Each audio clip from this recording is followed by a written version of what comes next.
ደህና ሰላም ወንድማችን እግዚአብሔር ይመስገን። እንዴት ናችሁ? ጌታ ይባረክ።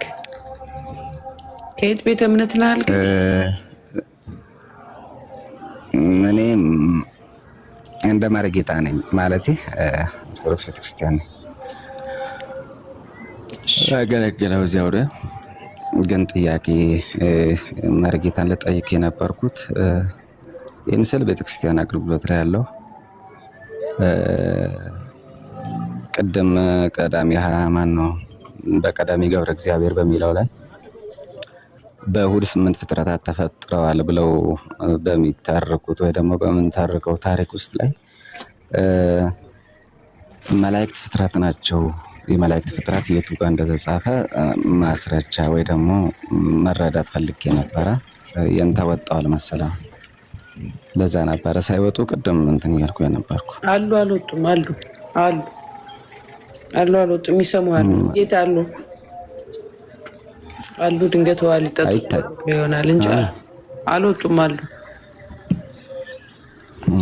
እሺ እንግዲያውስ በቀዳሚ ገብረ እግዚአብሔር ሰማያዊ ምድር በሚለው ላይ ስለ ስነ ፍጥረት ሲወራ ወይ ደግሞ ትምህርቱ ሲሰጥ በእሁድ በአንደኛው ቀን እሁድ ማለት አሃዳ እንዳደረገ ከሚለው ነውና እሁድ ቀን ወይ ደግሞ በአንደኛው ቀን በመጀመሪያው ቀን እግዚአብሔር ሰማይና ምድርን ፈጠረ፣ ምድርን ባዶ ነበረች።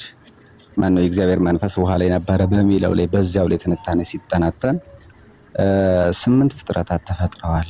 ስለ ስነ ፍጥረት ታሪክ ላይ ያለ መጽሐፍ ቅዱስ ላይ የለም እና ከ8ቱ ውስጥ ላይ መላእክትም አሉ፣ ሰማያት 7ቱ ሰማያት ይባሉ ነገር አሉና እሳቸው ያውቃሉ ብዬ አምናለሁ። እነሱ የመላእክት ተፈጥሯቸው ልክ እንደ ስነ ፍጥረት ነው ወይስ እንደ መጽሐፍ ቅዱስ ሲታመን መላእክት ተፈጥሮ እንዴት ነው በማማን መቀበል የሚቻለው የሚለው ነበር።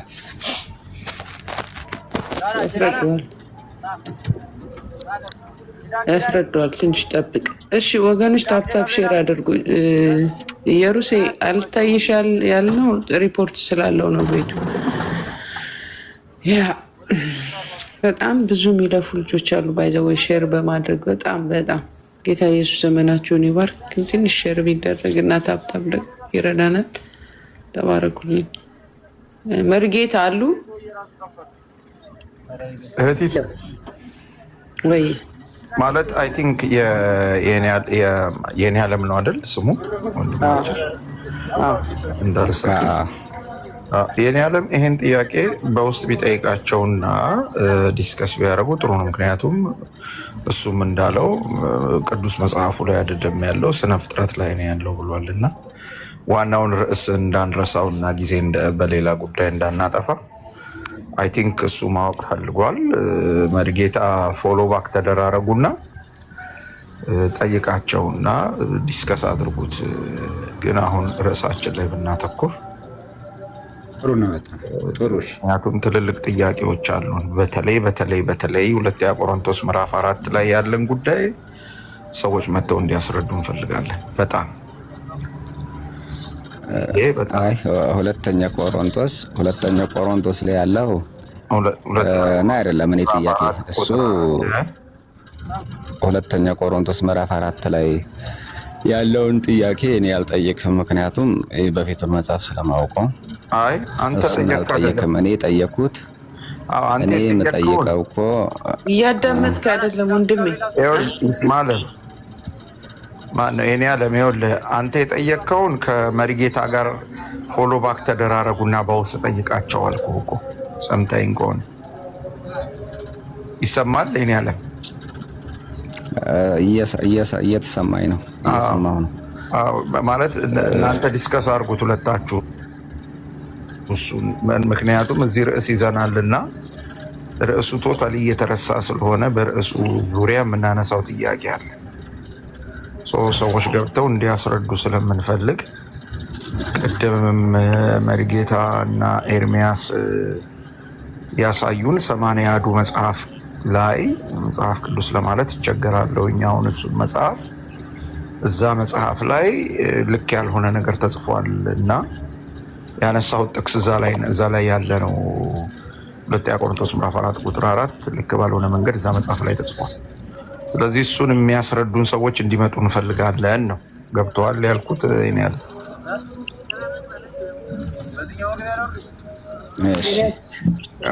አንተ ልታስረዳን ከቻልክ ደስ ይለኛል። ግን አይ ቲንክ አንተም በዛ ጉዳይ ላይ ሀሳብ መስጠት የምትፈልግ አይመስለኝም።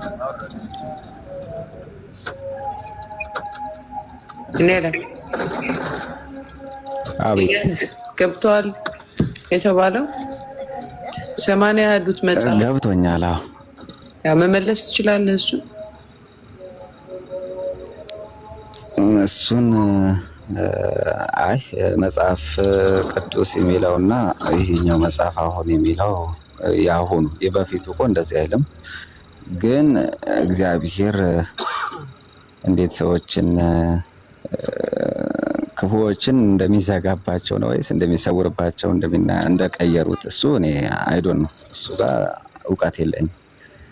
በፊቱን እኔ የማውቀው የዚህ ዓለም አምላክ ነው የሚለው። የዚህ ዓለም አምላክ ሲል ደግሞ ዓለም የሚባለው ዲያብሎስ ነው ብለን የተረዳ ነው። ዓለም ማለት ሰይጣን ማለት የዚህ ዓለም ገዢ ማለት ዲያብሎስን ሰይጣንን ያመጣልና ሰይጣን አሰወረባቸው ወደ እግዚአብሔር ዘወር እንዲሉ የሚለው ይመስለኛል። በፊቱ ያሁኑ እንኳ ትንሽ ይከብዳል። ርዕሱ ግን ምን ነበረ? ርዕሱ ያው ጽፈዋለች እሷ ርዕሱን ጽፈዋለች። አታየውም? ኦርቶዶክሳውያን ክህነታችሁ መጽሐፍ ቅዱሳዊ ነው ወይ? አሁን ካህን ዲያቆን ምን የሚባለው መጽሐፍ ቅዱሳዊ ነው ወይ? ለዚህ ስመልሳለሁ። ክህነት ማለት መጽሐፍ ቅዱሳዊ ብዬ አምናለሁ። ምክንያቱም ክህነት ማለት አገልግሎት ነው። ምክንያቱም ኦርቶዶክሳውያን ክህነታችሁ መጽሐፍ ቅዱሳዊ ነው አይደለ? ጥያቄው ክህነት ማለት ማገልገል ነው። አገልጋይ ነው፣ ባሪያ ማለት ነው። ስለዚህ መጽሐፍ ቅዱስ ደግሞ አገልጋዮች ይላል አይደል? እንደዚህ ቀጥታ ዳይሬክት ፍቺው ክህነት አገልግሎት ነው፣ መጽሐፍ ቅዱስ ደግሞ አገልጋዮች ናቸው ይላል አይደል?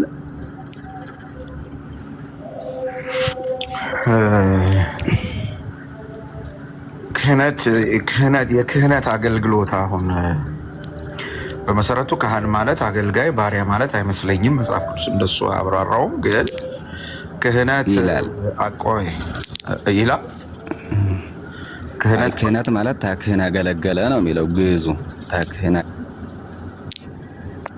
አገለገለ። ካህን ማለት አገልጋይ ነው። ካህናት አገልጋዮች ናቸው ፍቺው ማለት ነው። ትርጉሙ እንደዚያ ነው የሚሰጠው። መጽሐፉ ላይ ቆመን ብናወራ ይሻል። መጽሐፍ ቅዱስ ላይ ካወራህ መጽሐፍ ቅዱስ ላይ ምክንያቱም መጽሐፍ ቅዱሳዊ ነውን ነው ጥያቄው። ግልጽ ነው። መጽሐፍ ግልጽ ለማድረግ አሁን እዚህ ጋር ያለው ክህነታችሁ መጽሐፍ ቅዱሳዊ ነውን?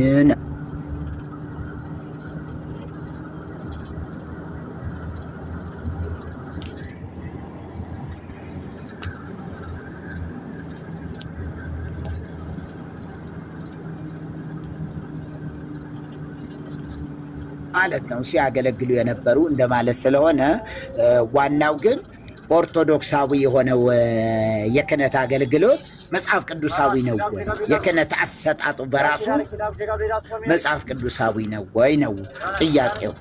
እና ለዚህ መልስ አለህ ወይ ነው አሁን እህታችን ዕብራዊት የቤቱ ባለቤት የጠየቀችው።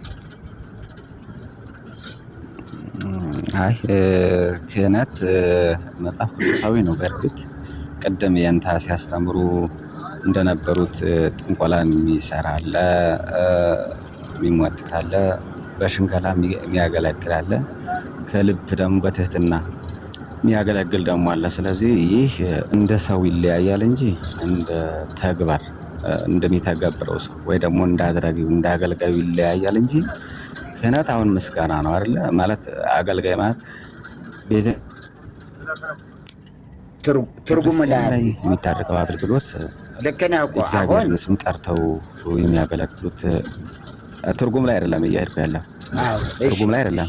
እሺ ትርጉም ላይ ማወጣው እኮ። ስለዚህ ክህነት እንዴት ነው የሚያገኙት? አሁን ከቤተክርስቲያን ውስጥ ላይ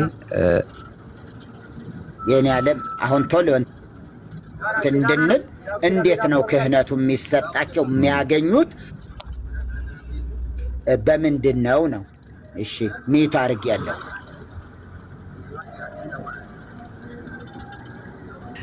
ክህነት የሚሰጣቸው መጀመሪያን ትምህርት ይማራሉ። ዲቁና ክህነት እያለ ነው የሚሄድ እና ተምረው ደግሞ ቤተክርስቲያን እንዲያገለግሉ ህዝብን እንዲያገለግሉ ነው ክህነት የሚሰጣቸው። ግን ክህነት ይሄ ደግሞ እንደ ተቋሙ ወይ ደግሞ እኔ ያለ ትክክል አይደለም። መጽሐፍ ቅዱሳዊ ነው። ክህነት የሚሰጠው ለምን ለተማሪዎች ይሰጣል? ኦርቶዶክስ የምትሰጠው ክህነት ኦርቶዶክሳዊ ካህናቶች ኦርቶዶክሳዊ እንትን ነው መጽሐፍ ቅዱሳዊ ነው ወይ ነው ጥያቄው? አልገባህም? መጽሐፍ ቅዱሳዊ ነው፣ ግን ተቀበለው ሰዎቹ ይተገብራሉ አይተገብሩም በሚለው ላይ እዚህ ጋር ሌላ ጥያቄ ሊኖር ይችላል እንጂ መጽሐፍ ቅዱሳዊ ነው። ምክንያቱም ጳጳስ ሊሆን የሚፈልግ ሰው ይላል አይደለ ጳውሎስ። ስለዚህ የተማረ ሰው ወይ ደግሞ የሚያስተዳድር ሰው ልጆችን የሚንከባከብ የማይሰክር ራሱን ህዝብንም ማገልገል የሚችል ሰው ይላል። ስለዚህ ለዚህ ሰው ነው ክህነት የሚሰጠው። ሲሰጥ ይህ ሰው ግን ውስጡን ማን ያውቃል ነው። የአንዲት ሴት ባልም የሆነ ያንን ለምን ዘለቀ? የአንዲት ሴት ባልም የሆነ ይላል አልኩ እኮ ልጆችን የሚያስተዳድር ብያለሁ እኮ። ይህ ማለት እኮ ሴት ሳያገባ ሚስት ያለው ማለት ነው አይደል? አዎ ሚስት ላለው ነው ክህነት የሚሰጠው። ሚስት ላለው ለምሳሌ ዲቁና የሚሰጠው ገና ሳያገባ ይሰጣል። ጳጳሳትስ ምን አይነት ነው? ከእኔ በላይ እናንተ ታውቁት ትችላላችሁ፣ ግን እኔ ጳጳሳትስ ምንድነው ተግባሩ ላይ ይለያል። ቆይ መስፈርታቸው ጳጳሳትስ ምንድነው? እነሱ ሳያገቡ ነው። ይህ ዶግማ ማን ነው? ዶግማ እንትን ነው መጽሐፍ ቅዱስ ሳይሆን ከመጽሐፍ ቅዱስ ውጭ ነው። መጽሐፍ ቅዱስ ውስጥ ላይ የለም ስለ ጳጳሳት ያላገባ ጳጳስ የሚለው የለም። ጥሩ ነው። በጠዋት ጨረስከው በጊዜ ጨራርሰናል። እዚህ ላይ የኦርቶዶክስ ጵጵስና፣ የኦርቶዶክስ ክህነት፣ የኦርቶዶክስ ድቁና፣ የኦርቶዶክስ መርጌትነት መጽሐፍ ቅዱስ አይደለም። በመጽሐፍ ቅዱስ ላይ የተመሰረተ ሳይሆን በተረት ላይ የተመሰረተ ነው።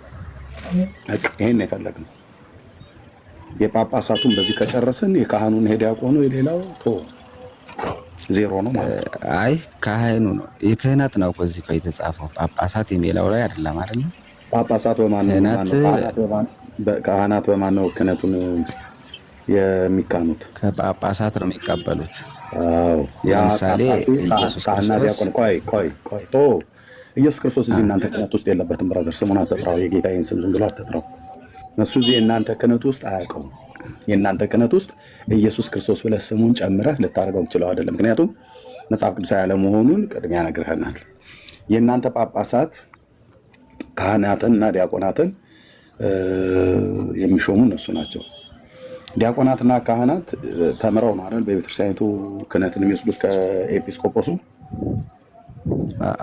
ከጳጳሱ ኤጲስቆጶስ አይደለም የሚሰጠው ከጳጳሱ ከሊቀ ጳጳሱ ከእነሱ ተምረው ነው አይደል? አንድ ዲያቆን ከእነሱ ሳይሆን ከመሪጌታ ነው የሚማሩት። ከመሪጌታ ተምረው ከጳጳሱ ላይ ከጳጳሱ ነው የሚወስዱት። ከሊቀ ጳጳሱ ትምህርቱ የቤተ ክርስቲያን ትምህርት አለ። ለምሳሌ ውዳሴ ማርያም ዘልቆ ዳዊትን ዘልቆ ዜማ ተምሮ ዲቁና ይወስዳል። የኔ ዓለም ያዳመጥከው እኮ አይደለም። ኮንቨርሴሽን እናድርገው፣ ችግር የለም። እሺ ውዳሴ ማርያም ተምሮ መልከ ማርያም መልከ ኢየሱስ ወይ ሌላም ተምሮ ዳዊት ወይ ደግሞ ድጓም ወይ ደግሞ የዜማም ተምሮ ነው አይደል የሚሰጠው? ሰዓታት ቅዳሴ ተምሮ ማለት ነው። ቅዳሴ ተምሮ የሥርዓተ ዲቁና ይቀበላል። አሁን እናንተ ልክ እንደዚህ እንደምታረጉት በሐዋርያቱ ዘመን እንደዚህ እናንተ አሁን እየተማራችሁ ውዳሴ ማርያም እየተማራችሁ በቀደሙት የክርስቶስ ቤተክርስቲያን ታሪክ ውስጥ በተለይ በሐዋርያቱ ዘመን አሁን እናንተ እንደምትሰጣጡት ውዳሴ ማርያም እየተማሩ ይሰጣጡ ነበሩ የሐዋርያቱ። ከየት ነው ይህንን የአገልግሎት የስልጣን እርክብክቦች የተቀበላችሁ? ከማንኛው ሐዋርያ ነው? ምሳሌ አሁን አሁን ጥያቄው ቤተክርስቲያን ለምን ትሾማለች? በራሱ ጊዜ መሆን ነበረባት ነው ወይስ እንዴት ነው? አልጠይቁም። የኔ ጠይቁን አማርኛ በደንብ ትችላለህ አይደል? ከየትኛው ሐዋርያ ነው እንደዚህ አይነት ውዳሴ ማርያም እየተማሩ መልካ ማርያም መልካ ኢየሱስ እየተማሩ የትኛው ሐዋርያ ነበር ቄስና ዲያቆን ይሾም የነበረው? ልክ እናንተ አሁን እንደምትሾሙት ይሾም የነበረ ሐዋርያ ስሙን ጥራልኝ፣ የመጽሐፉን ክፍል ጥቀስልኝ። ቴንክ በለው። አይ ትምህርቱ መልከ ማርያም መልከ ውዳሴ ማርያም የሚለውን የቤተክርስቲያን ትምህርት አድርገን ብንይዝ እና ለምሳሌ አሁን ጳውሎስ የቤተክርስቲያን ትምህርት የሐዋርያት ትምህርት አይደለም እያልከኝ ነው? የሐዋርያት ትምህርት ነው። በእርግጥ የሐዋርያት ትምህርት ከሆነ ከሐዋርያቱ የሐዋርያቱ ትምህርት ከሆነ የቤተክርስቲያን ትምህርት አይደለም ብለህ ካልከኝ ኦኬ። ሲጀምር የኢትዮጵያ ኦርቶዶክስ ቤተክርስቲያን የሐዋርያቱ ትምህርት ውስጧ የለም ብዬ ባልልም በጭላንጭልነት ሊጠፉ እንዳሉ እንስሳ ጥቂት የቀሩ ትምህርቶች አሉ። ጥቂት አብዛኛው በሰው ስርዓት ትምህርት መነሻና መድረሻ በሌለው ትምህርት ነው የሞላት። አንዱ ይሄ የክህነት አሰጣጥ ትምህርት ነው። እንደዛማ ልትል አይገባም ብለህ ካልከኝ ከጸሐፍት ሐዋርያት ከሆኑት ከማቴዎስ፣ ከዮሐንስ፣ ከጳውሎስና ከጴጥሮስ ከዋናዎቹ ማለት ነው። ከ12ቱ ባይቆጠርም ጳውሎስ በኋላ ገቢ ይሆናል። ሌሎች እንኳን ሐዋርያት ስላይደሉ ማለት ነው። ከ12ቱ ሐዋርያት ውስጥ ጸሐፍት የሆኑት ማቴዎስ እና ዮሐንስ፣ ጴጥሮስ ናቸው። ማርቆስም ወንጌላዊ ቢሆንም ከ12ቱ ሐዋርያት አይቆጠርም። ሉቃስም እንደዛ አይቆጠርም። ይሁዳና ያዕቆብም ከ12ቱ ሐዋርያት አይቆጠሩም። የጠየቁ ልብ ብለህ ስማኝ። ከ12ቱ ሐዋርያትም ይሁን ከሌሎቹ ቀደም ከጠቀስኳቸው ጸሐፍት ከተባሉት ሐዋርያት የአዲስ ኪዳን ጸሐፍት እናንተ አሁን ክህነትን ውዳሴ ማርያም መልካ ማርያም መልካ ኢየሱስ መስተጋብ ወይ ደግሞ ውዳሴ ማርያም ዜማ ዘሩንም ጭምር ቅዳሴ ሰዓታት እንደዚሁም ድጓ ጾመ ድጓ ተምሮ ዚቅ ማነው ቅኔን ቀጥሎ ድቁናና ክህነት ከጳጳስ እጅ ይቀበሉ እንደምትቀበሉት ከሐዋርያቱ እጅ እንደዚህ ይቀበሉ የነበሩ ማን ነበር? ሰጭ የሆነው ነው። እኔ ሐዋርያት ማንን አስተምረው ምንን እንዳስተማሩት መጽሐፍ ማነው ውዳሴ ማርያም የሚማሩ አይማራ አላውቅም። ምክንያቱም በእነሱ ጊዜ አልደረስኩም። አሁን እኔ ባለሁባት እየሆነ ያለው ለምሳሌ አሁን እሳቸው አሁን ክህነት ተቀበለው ነበር አይደለ? ምን ተምረው ነው? የለም በቃ የለም መርጌታም ለምሳሌ መጽሐፍ ቅዱስ የማያውቀውን ክህነት ተቀበሉ። እኔም ክህነት ተቀብዬ ነበር፣ መጽሐፍ ቅዱስ የማያውቀውን ክህነት ማለት ነው። አንተም ክህነት ከተቀበልክ የኦርቶዶክስ ክህነት መጽሐፍ ቅዱስ ያልሆነ ክህነት ነው። ግን የምጨርሰው ካለ ጨርስ። ያው መጽሐፍ ቅዱስ አለመሆኑን ለምሳሌ አሁን ጸሎት ሃይማኖት ብሎ እስከ መጨረሻ የሚጨርሰው መጽሐፍ ቅዱሳዊ አይደለም ነው ወይስ እንዴት ነው? ለምሳሌ እሱ የኒቅያ ጉባኤ መርጌታና እናንተ ታውቁታላችሁ። እሱ የኒቅያ ጉባኤ ላይ የ318ቱ ሊቃውንት ደነገጉ የተባለው የኒቅያ ጉባኤ ክሪድ ይባላል። ጸሎተ ሃይማኖት ነአምን በአሐዱ አምላክ እግዚአብሔር አብ አሐዜ ኩሉ ዓለም። ይሄ የክሪዱ ነው ማለት እዛ ይሄ መጽሐፍ ቅዱስ እኔ እሱን አልጠራም። እኔ ክህነትህን አድርግ እንጂ ጸሎቱ መጽሐፍ ቅዱስ አይደለም ያልኩህ። እኔ ጸሎት ላይ አልጠራውም። እናንተ ዲያቆናት፣ ማነው ዲያቆናት፣ ካህናት፣ ቆሞሳት፣ መነኮሳት፣ ጳጳሳት የሚባሉት መጽሐፍ ቅዱሳዊ ነው ወይ ነው? የቱ ጋር ትምህርቱ ጋር ሄደህ ትደበቃለህ? ያኛው የኒቅያ ጉባኤ ክሪድ ነው። ጸሎተ ሃይማኖት የኒቅያ ጉባኤ ክሪድ ነው፣ ድንጋጌ ማለት ነው። ትምህርቱ ላይ አይደለም የጠየቅ ነው። ያው ግን መልሰልኛል መልሱን። አጠቃላይ የኦርቶዶክስ ሃይማኖት ክህነቷ በሙሉ ይህ መጽሐፍ ቅዱሳዊ እንጂ መጽሐፍ ቅዱሳዊ አይደለም ነው። ይሄ ነው በቃ። እሺ እና ታዲያ ምን ይሁን? እስቲ ምን እናድርግ? እስቲ አንተ የቤተክርስቲያን ዲያቆን አስረዳኝ። የቤተክርስቲያን ዲያቆን? አይ እኔ መርጌታ ነኝ። መርጌታ ነው። ለምሳሌ አሁን የአንተ ትምህርቶችን ከዚህ በፊት ስከታተል ነበረ። እኔ አንዴ ልናገር፣ የአንተ ትምህርቶችን ከዛሬ 4 ዓመት በፊት ጀምሮ ይከታተል ነበረ። ስለ ታቦት፣ ስለ ድህነት፣ ስለ ማለት ተዝካረ ማነው ዘጸዋ ስመከ ምናምን የሚለውን ስታስተምር ብዙ ጊዜ ይከታተል ነበረ። ዛሬ ነው እንዲሁም ፊት ለፊት ያገኘው ማለት በድምጽ ያገኘው እንጂ በሩቅ እንደዚህ ስከታተል ነበረና ታዲያ አሁን እንደዚህ ብለህ ነገሮችን ክላሽ አድርገህ ከምታው ምን ማድረግ አለበት የሚለውን ነገር ሳታስረዳኝ እንዲሁ ልትወረውረኝ ባልሆነ ብዬ ነው። አይ እንደዛ ትምህርቶችን በጣም ወድጃቸዋለሁ ማለት እከታተላለሁ። እኔ ችግር የለብኝም። ግን ምን ማድረግ አለበት መሆን የነበረበት ኦርቶዶክስ ቤተክርስቲያን ምን በምን መሰረት ነው ክህነት መሾም የነበረበት? ለምሳሌ አገልግሎት መሆን የነበረበት በእንዴት አይነት ማለት ነው። ለምሳሌ እንደ መጽሐፍ ቅዱስ ብንሄድ ለምሳሌ አሉ አልፎ መጽሐፍ ቅዱስ በጥቅሉ ውስጥ ላይ ያለ ግን ጭማሪ ብዙ አለ። መጽሐፍ ቅዱስ ቢኖርም መጽሐፍ ቅዱስ ውስጥ ላይ ደግሞ ከመጽሐፍ ቅዱስ የበለጠ ደግሞ አለ። ውዳሴ ማርያም ውስጥ ስትሄድ ፈቃደ እግዚአብሔር ገዞ ለአዳም የሚለው መጽሐፍ ቅዱሳዊ ነው። እንትኑ ታሪኩ ማለት ነው። ሕዝቡን በትኩስ ልብ ይላል። ይሄ መጽሐፍ ቅዱሳዊ እንደሆነ ቃሉ ይላል። ሳሊላነ ቅድስት የሚለው ባይኖርም መጽሐፍ ቅዱስ ውስጥ ሰረቀ በስጋ የሚለውም እንደዚህ ኢየሱስ ክርስቶስ ኢሳይያስ የሚለውም አንቀጸ ብርሃን ላይ ብትሄድ ራሱ እንደዚህ ያለ ውዳሴ ማርያም ላይ ራሱ ትርጉሙ ሲሄድ እሁድ ላይ ጎልማሳ በሚስቱ አምላክ በአምላክነቱ ቀናኢ እንደሆነ ማነው ንጉስ ጎልማሳ በሚስቱ አምላክ በአምላክነቱ ቀናኢ እንደሆነ እግዚአብሔርም በእግዚአብሔርነቱ ቢነሱ ቀናኢ ነው ይላል። ቤተክርስቲያን ላይ ግን እንደዚህ ሁሉ ተማሪ አለ። ግን እዚህ ጋር ምን ትለኛለህ? ምንንስ ታስረዳኛለህ? ምንንስ እንዲይዝ ነው መትረዳኛ ሆነ እኔ አንተ እስከ ዛሬ ድረስ ለስንት ዓመት ያለው ሰማሁ ያልከኝ? 2014 ጀምሬ ለ4 ዓመት ያህል ሰምተኛል ማለት ነው። አሁን ይህን 2 ዓመትም ብዙም የተከታተልኩ አይደለም። ከሰማህ ውስጥ ግን ዛኔ በጣም ትምህርት ከሰማህ ውስጥ ምንድነው እውነት ነው ብለህ የተቀበልከው? ከሰማህ ውስጥ የትኛው ነው እውነት አይደለም ብለህ የተቀበልከው? ማነው እውነት ነው ብለህ የማትቀበለው?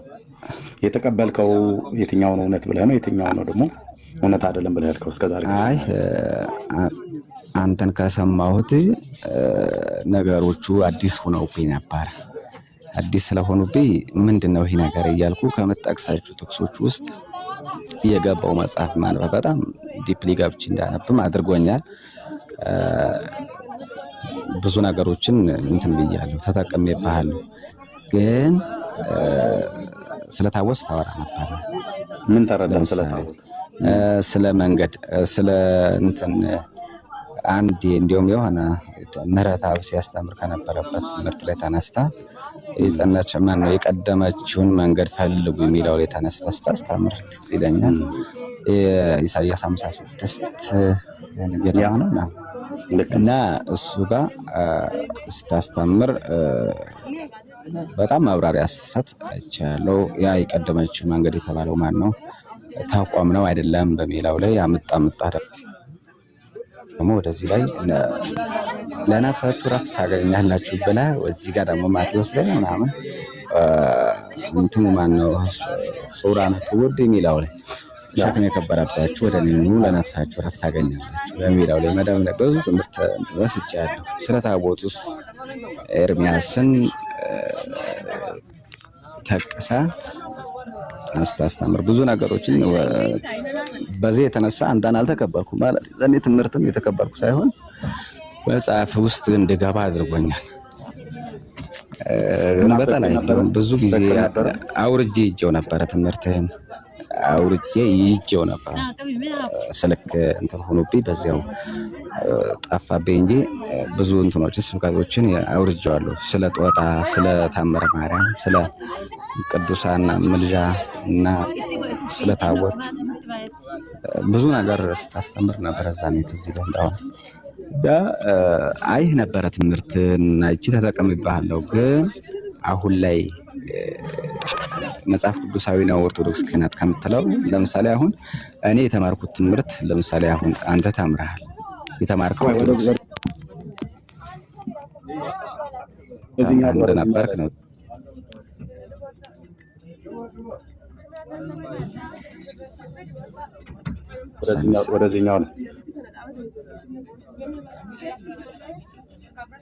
ወደዚህኛው ላይ እንመጣለን። ወደዚህኛው ልምጣ ብዬ እኮ ነው። ቆይ እንመጣለን፣ ግድ የለም። ስለዚህ የተማርኩት እስከዛሬ በሰማው ላይ ቆይ እስከዛሬ በሰማው ላይ ጥያቄ ሆኖ የቀረበህ አለ? አይ ጥያቄ ሆኖ የቀረብኝ ነገር የለም። እሺ ስለ ታቦት ያስተማርኩት ጥያቄ የሆነብኝ ነገር የለም። ስለ ታቦት ያስተማርኩት ትክክል ነበር?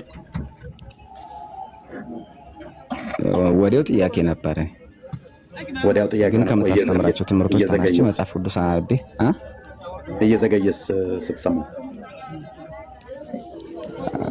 ወዲያው ጥያቄ ይነሳብኛል። የያዝኩትን ትምህርት መልሸውንም አወርዳለሁ። በእርግጥ ያን ተገጠር ነበር ብር አስገብቼ ዳውንሎድ አድርጌ አወርዳለሁ። ትምህርትን እንትን ገብቼ አውርጄ እሰማለሁ። መልሼ ከሰማሁ በኋላ መጽሐፍን አነባለሁ።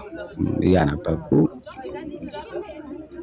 እውቀት ነበር። እኔ የተናገርኩትና መጽሐፉን ሄደህ ስታነበው የሚፋለስ የሚጣረስ ነበር ወይስ የሚስማማ ነበር? እኔ እናገር የነበረው ከመጽሐፍ ቅዱስ ጋር አይፋለስም። ጥሩ ማለት መጽሐፍ ቅዱስ ጋር ይሄዳል። አሁን ቤተክርስቲያን በውስጥ ካለው ትምህርት ጋር ግን ይፋለሳል። ከቤተክርስቲያኒቱ ትምህርት ጋር ይፋለሳል፣ ከመጽሐፍ ቅዱስ ጋር ግን ይስማማል። ከቤተክርስቲያኒቱ ትምህርት ጋር ይፋለሳል፣ ከመጽሐፍ ቅዱስ ትምህርት ጋር ግን ይስማማል።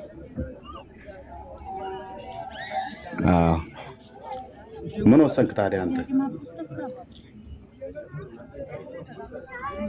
አይ ያልኩ ያለው እኮ አሁን የተማርኩት ትምህርት የቤተክርስቲያን ትምህርት ሆኖ ቅድም እኔ እኮ መጥቼ ነበር እዚህ ላይ ክህነት። እኔ ለምሳሌ አሁን ክህነት ተቀብያለሁ፣ ዲቁና ተቀብያለሁ፣ ክህነትም ተቀብያለሁ በቅርቡ እንትን ምርግትና ማይታም የለኝም።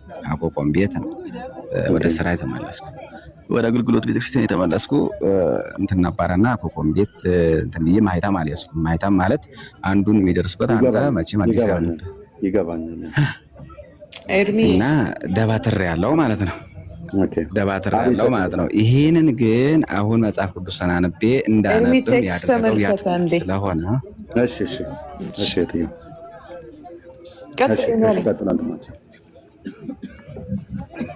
እና ይህንን ትምህርቱን የተማርኩ አሁን እዚሁ ላይ ቤተክርስቲያን ላይ ሆኜ እግዚአብሔርን እንዳገለግል ክህነቴ ትክክል ነው። መጽሐፍ ቅዱሳዊ አድርጌ ባገለግለው እግዚአብሔርን መጽሐፍ ቅዱስን እየተናገርኩ ቃለ እግዚአብሔርን እውነት የሆነውን እየተናገርኩ ሕግ እግዚአብሔርን እየፈጸምኩ ብትወዱኝ ሕጌን ጠብቁ በፍቅሬም ኑሩ በሚለው ላይ እየኖርኩ ምንድነው የኔ መጽሐፍ ቅዱሳዊ የማይሆነ ክህነቴ ነው እያልኩ ያለው። ስለዚህ እዚህ ጋር ምን ትለኛለህ? አለመሆኑማ ዲያቆኔን አለ ያለመሆኑማ መጽሐፍ ቅዱሳዊ ነው ብዬ ቅድም ስጠይቅ መጽሐፍ ቅዱሳዊ አይደለም። ያንተ ድቁና ብቻ ሳይሆን የካህኑም ክህነት የመርጌታውም ድብትርናው የጳጳሱም ጵጵስና ጥያቄ ውስጥ ወድቋል። ለምን? መጽሐፍ ቅዱስን መሰረት አድርጎ የተሰጠና ወይ ደግሞ የጸደቀ ስላይደለ ማለት ነው። ማለት በአንድ ሊቀ ጳጳስ ፊት ቀርበህ የተማርከውን አስመስክረህ ዜማውን ዘሩን ከነ ዜማው ጭምር ብለህ አስመስክረህ ወይ ደግሞ አሳይተህ ሙያህን የተማርከውን ማለት ነው። ያንን በጳጳሱ ፊት ጸድቆልህ ተቀብለህ ሊሆን ይችላል። ያ በጳጳሱ ፊት ግን የጸደቀልህን ከአንተ በፊት ወደ ነበሩ ትውልዶች በተለይ ከአንተ ቤተክርስቲያን ከኢትዮጵያ ኦርቶዶክስ ቤተክርስቲያን ይህንን ክህነት መስጠት ከጀመረችበት ጊዜ ጀምሮ ከዛ ወደኋላ በነበሩት ትውልዶች ውስጥ ብንፈልግ እንዲህ አይነት የክህነት አሰጣጥ አልነበረም በክርስቶስ ቤተክርስቲያን ታሪክ ውስጥ። አለ ብለህ ካልክ አንድ ቤተክርስቲያን ጥቀስልኝ። የለም። ስለዚህ በቀድሞ ቤተክርስቲያን ውስጥ የሌለ በሐዋርያቱ ዘመን የሌለ በመጽሐፍ ቅዱስ ሚዛን ሲመዘን ጸድቆ የማያልፍ ክህነት እሱ ክህነት አይደለም። እኔም እንዳንተ ክህነትን ተቀብዬ ነበር፣ ዲያቆን ነበርኩ እና ግን በፍጹም መጽሐፍ ቅዱሳዊ ነው ወይ? ከኛ በፊት የነበሩ ትውልዶች በተለይ በሐዋርያቱ ዘመን ያሉት በሐዋርያትና በነቢያት መሰረት ላይ ተመስርተናል ብለን እስካልን ድረስ ወደ መሰረቱ ሄደን በመሰረቱ በሆነው በእግዚአብሔር ቃል በመሰረት በሆኑት በሐዋርያት የኔ እናንተ ክህነት ሲፈተሽ የጵጵስና የጳጳሱና የካህኑ ጵጵስናና ክህነት ሲፈተሽ ውድቅ ይሆናል ማለት ነው። አያውቀውም መጽሐፍ ቅዱስ። እስካን ስታደርገው በመጽሐፍ ቅዱስ ነው ኤግዚስት ነው የሚለው የለም፣ በእግዚአብሔር ዓለም ውስጥ የለም። ስለዚህ የኦርቶዶክስ ክህነት ድቁና የሚሆን ክህነት የምንድን ነው ከተባለ የሰው ሰራሽ ስርዓት ነው። ሐዋርያቱ የማያውቁት ልምምድ በክርስቶስ ቤተክርስቲያን ውስጥ እንደዚህ ያደረገ ማንም የለም። አንድ ቤተክርስቲያን በታሪክ ውስጥ ፈልጎ አግኝቶ ይኸው እችኛዋ ቤተክርስቲያን እንደኛ እኮ እንደዚህ ይሰጡ ነበር ድቁና ክህነትን እና እነሱ እንደዚህ መርጌታ እየተባባሉ ሰው ሲሞት የሚፈታ በየኪሳቸው መስቀል እያያዙ ማይሰራ ኃጢአት እግዚአብሔር ይፍታ እያሉ ወይ እንደኔና እንዳንተ ዲያቆን በየሄደበት ስብሐት ለአብ እያለ ወይ በየቅዳሴያቱ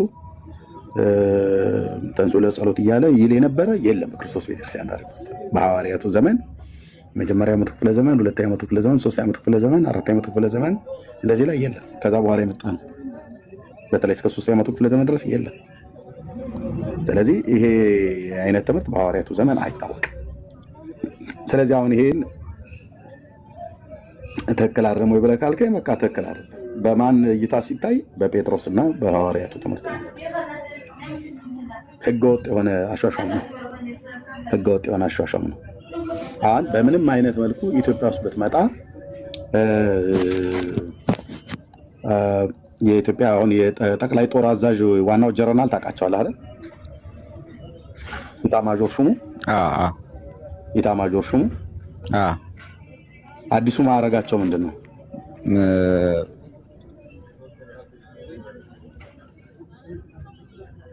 እንጃ ማዕረጉ የለው ማለት ብርሃኑ ጁላ ፊልድ ማርሻል ማለት የሚባሉ አለቃቸው ነው ያልኩት። ፊልድ ማርሻል ማለት የሚባሉ እንደዛ ነው መሰለኝ። ፊልድ ማርሻል ብርሃኑ ጁላ ናቸው የኢትዮጵያ ጠቅላይ ጦር አዛዥ ኢታማዦሩ ማለት ነው። ኢታማዦሩ ከእሳቸው ቀጥሎ ደግሞ እነ ጀነራል አበባው አሉ። ኦኬ አሁን እኛ እዚህ ተሰብስበን እዚህ ያለን ኢትዮጵያውያን ወደ 500 የምንሆን ኢትዮጵያውያን ተሰብስበን ዲያቆን የናለምን የለም ምክትል ኢታማዦር ሹም ፊልድ ማርሻል የናለም አበባው ብለን ብንሾም እዚህ ኢትዮጵያውያን አለን። እዚህ ፒቲሽን ብናስፈርምልበት ቲክታክ ዓለም ላይ ላይቭ የገቡትን ሁሉ በሙሉ ሰብስበን ይህን ልጅ ምክትል የኢትዮጵያ ጠቅላይ ጦር አዛዥ አድርገን እንሹመው ብለን ብንል እና የሆነ የሚደረገውን ነገር ሰዎች አካባቢ ላይ መጥተው ትከሻም ላይ ጀርባህም ላይ የሚታሰር ጭንቅላትም ላይ አንገትም ላይ የሚታሰር ነገር ካለ ቢያስሩልህ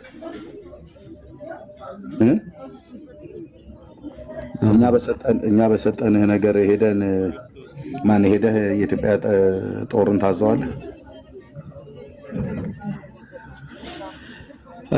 አላዘውም። እንዴት አድርጌ በምን ኢትዮጵያውያን እኮ ነው ህገወጥ ነው እታሰራለህ። ህገወጥ ነው። አይ ህግ አለ እኮ ህገ መንግስት አለ። ህግ አለ፣ ህገ መንግስት አለ፣ ህግ አለ። ስለዚህ የኢትዮጵያን ጠቅላይ ጦር አዛዥ ኢታማዦር ሹሙን የሚሾሙት ማን ናቸው? ህገ መንግስት፣ ኢትዮጵያ ህገ መንግስቱ ራሱ ህገ መንግስቱ ናቸው። ስለዚህ ወይ በጠቅላይ ሚኒስትሩ ወይ በፕሬዝዳንቱ ነው አይደል ይሄ ሹመት የሚሰጣቸው። ይሄን ሹመት ደግሞ ለመስጠት የሚታይ መስፈርት አለ አይደል? በውትድርናው ሳይንስ በጦር ሜዳ ውሎ ምናምን ነገር የሚታይ ነገር አለ አይደል? ስለዚህ አሁን እኛ አንተን የፈለገን እዚህ ያለ 500 ሰው አይደለም 5 ሚሊዮን ህዝብ ሰብስቤ የኢትዮጵያን 50 ሚሊዮንም የኢትዮጵያ ህዝብ ሰብስቤ ጠቅላይ ጦር አዛዥ ምንድነው ፊልድ ማርሻል ዲያቆን የኔ ዓለም ምናምን ነገር አባው ብዬ ብንሰይምህ በጭብጨባ በወጣ ኬክ ብንቆርስልህ አንድም የኢትዮጵያ መከላከያ ሰራዊት አንተን አይታዘዝህም።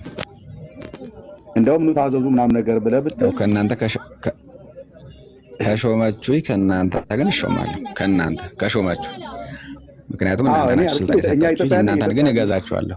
ሌላ ላይ አልሄድም። እሱ ሌላ ቤት ነው። የኢትዮጵያን ነው ያልኩህ። ስለዚህ ለምንድን ነው እንደዛ ማለት? ኢትዮጵያ ለማለትማ ቅድም አልን እኮ ህገ መንግስት ያስፈልጋል ብለናል። ህገ ወጥ ነው ማለት ነው። ስለዚህ ህገ መንግስት ካስፈለገ ለጀነራል ሹመት ህገ መንግስት ካስፈለገ ለክህነትም ሹመት ህገ መንግስት ያስፈልጋል። የማን ህገ መንግስት?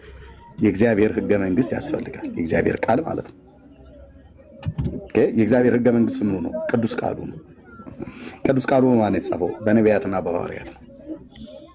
ስለዚህ ክህነት በሐዋርያው ቅዱስ ጴጥሮስ ትምህርት ሲመዘን ክህነት ድቁና በሐዋርያው በቅዱስ ጴጥሮስ ትምህርት ሲመዘን፣ መርጌትነትህ በነቢያቱ ትምህርት ሲመዘን፣ ጵጵስናህ ወይም ምንኩስናህ በሁላችን ጌታ በኢየሱስ ክርስቶስ ትምህርት ሲመዘን ውድቅ ይሆናል። ህገ መንግስቱ ውጭ ነው ማለት ነው። ለዚያን የኦርቶዶክስ ክህነትና መርጌትነት ከህገ መንግስቱ ውጭ የሆነ ማለት ነው። ከእግዚአብሔር ቃል ውጭ የሆነ ነው። ስለዚህ ህገወጥ መርጌታ፣ ህገወጥ ዲያቆን ነህ ማለት ነው። የኔ ዓለምዬ ታዲያ ወደ ህጋዊነት እንዴት ብዬ ልምጣ ኤርሚያስ ብለህ ካልከኝ ጥሩ ጥያቄ ነው። ካህን መሆን ትፈልጋለህ አይደል? እውነተኛ ካህን አሁን ያለው እንጂ አልሆንክም። ፍነት ተሰጥቶኛል። ማን የሰጠህ? ቅድም እንዳልኩህ እኮ ነው። እዚህኛ ሾመንህ ሄደህ ኢታማዦር ሹሙ ጀነራል ኢታማዦር ሹሙን ፊልድ ማርሻል ብርሃኑ ጁላ መሆን ትፈልጋለህ? ኢትዮጵያዊ ነህ? እንደዛ አሁን እንደዛ ብለህ አሁን እኛ እዚህ ሾመንህ ትሄዳለህ አዲስ አበባ። የኢታማዦር ሹሙ የመከላከያ ሰራዊቱ ኢታማዦር ሹም ዋናው ቢሮቸው አለ አዲስ አበባ። ግዙፍ የሆነ በስናይፐር በምን የሚጠበቅ ማለት ነው። እና እዛ የኢታማዦሩ የሚለብሱትን አይነት 5 እና 4 ኮከብ ደርድረህ ተመሳሳይ ልብስ ለብሰህ ተመሳሳይ አረማመድ እየተራመድክ ብትሄድ ገና ግቢ ሳትገባ ከውጭ ይቀበሉሃል ራሱ ፖሊሶች። ማን ነው ይሄ ብለው ማለት ነው ይይዙሃል። ማለት ነው የምልህ በደንብ። ምክንያቱም እሳቸው የሚለብሱትን ልብስ እና እሳቸው የሚያደርጉትን ማድረግ ማንም አያደርግም። 5 ኮከብ ይመስለኛል ያቸው ላይ ነው ትከሻቸው ላይ። ያንን 5 ኮከብ ይዘህ ለፕራንክ ለጫወታ ከቶይስ ቤት ገዝተህ ዝም ብለህ እንትን ለማለት ነው ብለህ እንኳን ብትል ማን ነው አመሳስል ብለው ያለ በማን ነው የምትቀልደው በማን ነው የምታሾፈው ብለው የሞት ፍርድ ሁሉ ሊፈርዱብህ ይችላሉ፣ ህገ መንግስቱ ላይ የሚናገር ነገር ካለ። ምክንያቱም አንዲትን ኢትዮጵያ የምትባል ሉዓላዊት ሀገር 130 ሚሊዮን ህዝብ ደፍራል። ቀላል ነገር አይደለም የለበስከው። በዚህ ልብስ አጭበረበረ ይሄኔ ስንት ዘርፈሃል፣ ስንት ሰርቀሃል፣ ስንት ገላሃል። ወፌላ ላሰቀለው ራሱ ሊገርፉ ይችላሉ።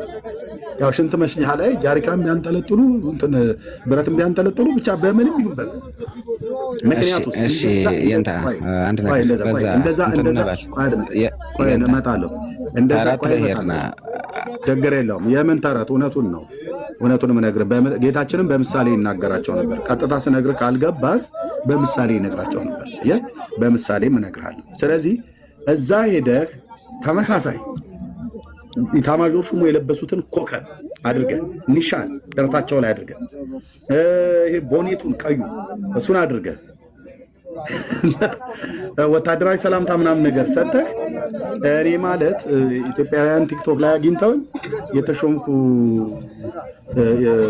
ምክትል ፊልድ ማርሻል ነኝ ብለህ ብትል ማነው ሾመኝ ነው ያልከው ነው ብሎ የሚለው ቲክታክ ላይ ነው። ቲክታክ ላይ ነው ሾምነኛ እና ምን ይለዋል? ከዛ ቀጥሎ